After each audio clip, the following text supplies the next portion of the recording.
நண்பர்களே, இது நம்ம இந்தியாவுல வட மாநிலத்தில நடந்த ஒரு உண்மை சம்பவத்த தழுவி எடுக்கப்பட்ட திரைப்படங்க. எந்த அளவுக்கு உண்மைன்னா, இந்த படத்துல வர்ற கதாபாத்திரங்களோட பேர்கள கூட மாத்தாம, அப்படியே உண்மையான பேரே வச்சிருக்காங்க. அந்த அளவுக்கு இந்த படம் முழுக்க முழுக்க ஒரு உண்மை சம்பவத்த தழுவி எடுக்கப்பட்ட திரைப்படங்க. இந்த படத்தோட இறுதியில நம்ம யாரும் கணிக்கவே முடியாத ஒரு வேற லெவல் ட்விஸ்ட் ஒண்ணு இருக்குங்க. மேலும் குறிப்பா இந்த படத்த நான் எடுத்து வர காரணம் என்னன்னா, இந்த படத்துல நம்ம எல்லாருமே தெரிஞ்சுக்க வேண்டிய, நம்ம இப்போ அவசியம் பார்க்க வேண்டிய ஒரு முக்கியமான மெசேஜ் இந்த படத்துல இருக்குங்க. அதனால தயவு செஞ்சு எனக்காக இந்த வீடியோவ ஸ்கிப் பண்ணாம கடைசி செகண்ட் வரைக்கும் பாருங்க. இந்த படத்தோட பேரு lunch with my friends wife. இது இந்தி மொழியில வெளிவந்த ஒரு குறும்படம் தாங்க. இந்த படம் ஆரம்பிச்ச உடனே இந்த ஆள தான் காட்டுறாங்க. இவரு பேர் ராகேஷ். இவரு தான் அந்த படத்தோட கதாநாயகன். இவரு கார்ல போயிட்டு இருக்காரு. அப்ப இவருக்கு ஒரு ஃபோன் வருது. எடுத்து பேசுறாரு. உடனே, "ஹாய் மச்சான் பிரசாந்த். நான் இன்னும் 5 நிமிஷத்துல காஃபி ஷாப் வந்துருவேன்டா" அப்படிங்கிறாரு. அவரு ஏதோ சொல்றத கேட்டு இவரு உடனே அதிர்ச்சி ஆகுறாரு. "டேய் என்னடா சொல்ற நீயி? இன்னைக்கு ஞாயித்துக்கிழமைடா. இன்னைக்கு ஒரு நாள் தானே எனக்கு லீவு. இன்னைக்காவது நிம்மதியா வீட்ல இருக்கலாம்ன்னு பார்த்தா, என்ன இப்படி அலைய விட்டுட்டு இருக்கேடா. சரி நீ வரதுக்கு எவ்வளவு நேரம் ஆகும்?" அப்படின்னோனே, "என்னது 2 மணி நேரம் ஆகுமா? ஐயோ! சான்ஸே இல்ல. நான் ரிட்டர்ன் வீட்டுக்கே போறேன்" அப்படின்னு டக்குன்னு அவரு சொன்ன உடனே, "சரிடா அப்படின்னா ஒண்ணு பண்றேன். அந்த காஃபி ஷாப் பக்கத்துல தானே உன் வீடு இருக்கு. உன் வீட்ல உன் மனைவி சுனிதா இருக்கா இல்லையா? நான் உன் வீட்ல போயிட்டு சுனிதாட்ட பேசிட்டு, அப்படியே அங்கேயே லஞ்ச் சாப்பிட்டு வெயிட் பண்ணிட்டு இருக்கேன். நீ வந்துடுறா." அப்பாடி! உன் பொண்டாட்டி நான் ஒண்ணும் கடிச்சு தின்ற மாட்டேன். என்னால 2 மணி நேரம்லாம் காஃபி ஷாப்ல வெயிட் பண்ண முடியாது. நான் போய் சுனிதாட்ட பேசிட்டு அங்கேயே லஞ்ச் சாப்பிட்டு வெயிட் பண்ணிட்டு இருக்கேன். நீ முடிஞ்சா சீக்கிரம் வந்துடுறா அப்படின்னு சொல்லிட்டு, இவரு அந்த நண்பரான பிரசாந்த்ங்கிற வீட்டுக்கு போறாரு. போனா அந்த பிரசாந்தோட மனைவியான சுனிதா அப்படிங்கிறவங்க இவர வந்து கூப்பிட்டு வரவேற்கிறாங்க. உள்ள கூப்பிட்டு உட்கார வச்சு அவருக்கு தண்ணி குடுக்குறாங்க. இவரும் தண்ணி குடிக்கிறாரு. அப்ப இவரு கேட்கிறாரு, "என்ன தங்கச்சி சுனிதா, நான் திடீர்னு வந்தது உனக்கு ஏதாவது தொந்தரவா இருக்காம்மா?" அப்படின்னு. "ஐயோ! அதெல்லாம் ஒண்ணும் இல்லண்ணா. இப்பதான் என் கணவர் எனக்கு ஃபோன் பண்ணி சொன்னாரு, நீங்க வருவீங்கன்னு. உங்களுக்கு வந்து கூப்பிட்டு உட்கார வச்சு சாப்பாடுலாம் போட சொன்னாருண்ணா. அவரு இன்னும் ஒரு 2 மணி நேரத்துல வந்துருவாருண்ணா. உட்காருங்கண்ணா" அப்படிங்கிறாங்க. இப்படி உட்காந்து இவங்க பேசிட்டு இருக்கும்போது, உடனே நம்ம சுனிதா கேட்கறாங்க, "சரிண்ணா, நீங்க எப்போ திருமணம் செஞ்சுக்க போறீங்க? ஏன் இன்னும் திருமணம் செஞ்சுக்காம இருக்கீங்க? வயசு ஏறிட்டே போகுதுல்ல" அப்படின்னு.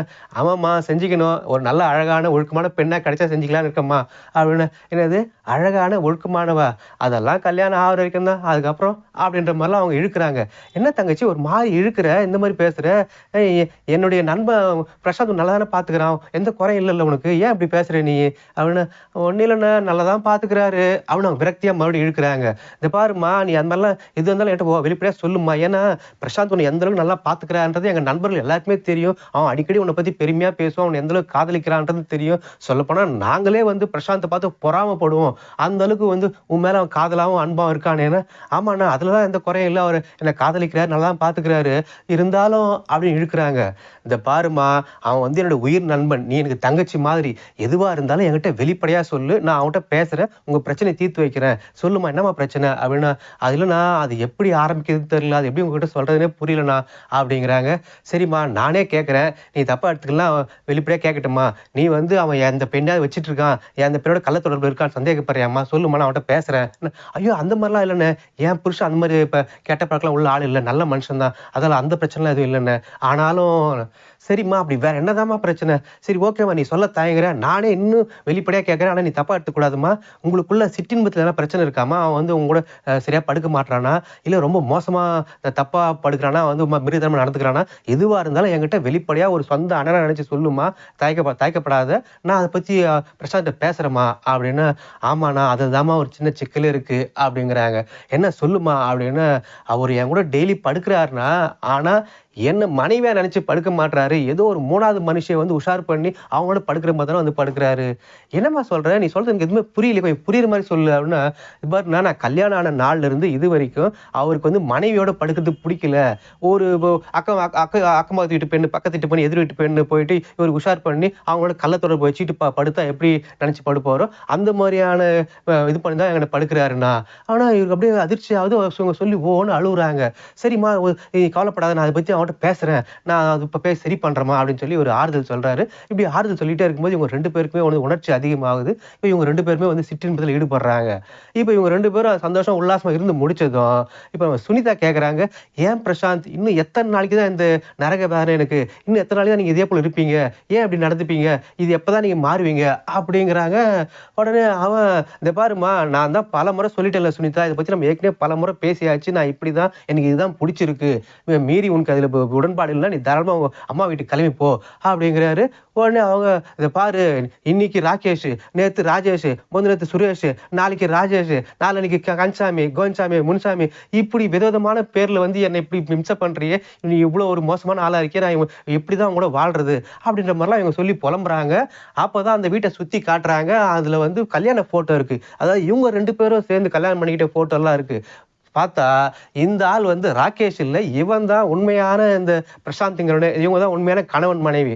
சரி, என்ன நடக்குது அப்படின்னு பார்த்தா, இந்த பிரசாந்த்ங்கிற இந்த ஆளுக்கு ஒரு வினோதமான மனநோய் இருக்கு, ஒரு ஈன புத்தி இருக்கு. என்னன்னா, இவனுக்கு சொந்த மனைவியோட படுக்கிறதுல வந்து இன்ட்ரெஸ்ட் இல்ல, அதுல வந்து மூடு வர மாட்டேங்குது, அதுல ஆர்வம் இல்ல.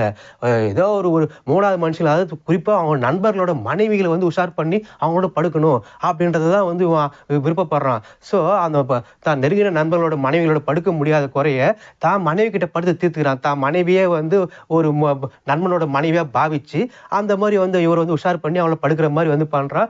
டெய்லி இப்படிதான் பண்ணிட்டு இருக்கான். இப்ப இவன் போன் கார்ல வரும்போது போன் பண்ணது கூட ஏதோ ஒரு நண்பன் பேசுறான் இல்லையா, அந்த பேசுறது நண்பன் இல்ல, இந்த சுனிதாங்கிறது தான் மனைவி தான் பேசியிருக்காங்க. இவளை வந்து மிரட்டி பேச வச்சிருக்கான். இவங்க தான் ஒரு நண்பன் போல, நான் வரத்து இன்னும் 2 மணி நேரம் ஆகும் அப்படின்னு போன்ல சொல்றாங்க. அதை கேட்டு இவனும் வந்து வீட்டுக்குள்ள வந்து இப்போ ஒரு வேற்று நபர் மாதிரியும் அந்த இவங்க மனைவியே வந்து ஒரு நண்பனோட மனைவி மாதிரி நினைச்சுக்கிட்டு அப்படி பேசி அவங்க உஷார் பண்ணி படுக்கிறான். இவ்வளவு ஒரு ஈன புத்தி ஆளா இருக்கான். இந்த இடத்துல இந்த படம் முடியுது. இந்த படம் முடியும் போது ஒரு விஷயத்த போடுறாங்க. என்னன்னா, இந்த சுனிதாங்கிற பெண்ணு வந்து கடந்த லாஸ்ட் 3 வருஷமா இவனோட இப்படி வந்து கொடுமை அனுபவிச்சிருக்காங்க. இந்த மாதிரி தான் பண்ணிட்டு இருந்திருக்கான். அதை தாங்க முடியாம ஒரு கட்டத்துல இவங்ககிட்ட வந்து இப்ப விவாகரத்து வாங்கி பிரிஞ்சு போயிட்டு இருக்காங்க. அதுக்கப்புறம் ஒரு தனியார் ஆஸ்பத்திரியில இப்போ ஒரு நர்ஸா வேலை செஞ்சுட்டு இருக்காங்க. இப்பவும் அவங்க தனியா வாழ்ந்துகிட்டு நர்ஸா வேலை செஞ்சுட்டு இருக்காங்க. ஆனா இந்த ஆள், இந்த பிரசாந்த்ங்கிற வந்து இது போல மன அழுத்தம் அதிகமாகி அப்புறம் அந்த போதைக்கு அடிமையாகி டெய்லி குடிச்சே வந்து கடைசியா 2011ஆம் வருஷம் வந்து இறந்து போயிருக்கான். இப்போ நான் என்ன சொல்ல வர்றேன் அப்படின்னா, உங்களுக்கும் நிறைய நண்பர்கள் இருப்பாங்க. ஆனா அந்த நண்பர்களை அலுவலகத்திலே வச்சுக்கோங்க, வெளி இடங்களே வச்சுக்கோங்க, வீட்டு வரைக்கும் கூட்டு வராதீங்க. ஏன்னா உங்களுக்கும் தெரியாம உங்க நண்பர்களும் இது போல ஈன புத்தி ஆட்கள் இருக்கலாம். அவங்க என்னதான் உன்னுடைய உயிர் நண்பனா இருந்தாலும், நெருங்கிய நண்பனா இருந்தாலும் அவங்கள வீட்டு வரைக்கும் கூட்டு வராதீங்க. அப்படி உங்களையும் அறியாம அப்படி ஒரு ஈன புத்தி ஆளா இருந்தான்னா, அவங்க வீட்டுக்குள்ள வந்தான்னா இது போல நிறைய பிரச்சனைகள் உருவாக வாய்ப்புகள் இருக்கு உங்க குடும்பத்துல. அதனால வந்து நிறைய குழப்பங்கள் உண்டாக வாய்ப்பு இருக்கு. அதனால தயவு செஞ்சு நீங்க எவ்வளவு நெருங்கிய நண்பர்களா இருந்தாலும் வீட்டு வரைக்கும் கூட்டு வராதீங்க, வெளியிலேயே உங்க நட்பை வச்சுக்குவாங்க அப்படிங்கிறது தான். மேலும் இது போல சிற்றின்ப விழிப்புணர்ச்சி படங்களை பற்றின கதைகளை தெரிஞ்சுக்கவும், ரொம்ப வித்தியாசமான உலக சினிமாக்களோட கதைகளை தெரிஞ்சுக்கவும், இது போல உண்மை சம்பவங்களை அடிப்படையாக வச்சு எடுக்கப்பட்ட திரைப்பட கதைகளை தெரிஞ்சுக்கவும் இப்பவே நம்ம சேனலை சப்ஸ்கிரைப் பண்ணி பக்கத்தில் இருக்கிற பெல் பட்டனை ஆன் பண்ணி வையுங்க.